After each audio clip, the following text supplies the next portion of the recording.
Hello, everybody! Ito ang mukha ng karahasan, sakit, takot at pagdurusa. Kapag pinairal ang bisyo at galit, nawawala ang kulay ng pamilya.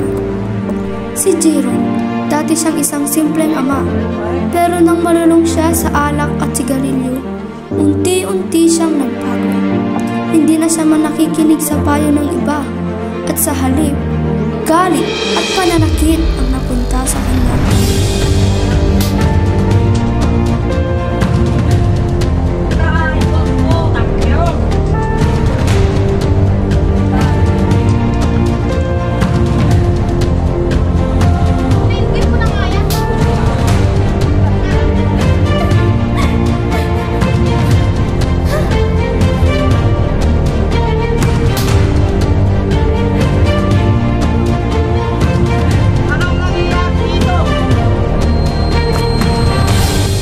Sa isang iglap, kinitil niya ang buhay ng sarili niyang anak at tuluyang naglaho ang kulay ng kanilang tahanan.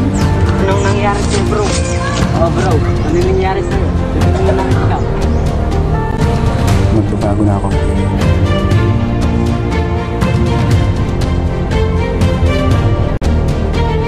Patawad sa lahat ng ginawa ko. Pinapatawad kita, Papa. Doon siya natauhan. Doon niya nakita ang sakit na dulot ng kanyang ginawa at unti-unti niyang pinili ang pagbabago. Sa karahasan ay walang mabuting maitutulot, pero kapag pinili natin ang pagmamahal, bumabalik ang kulay ng ating buhay.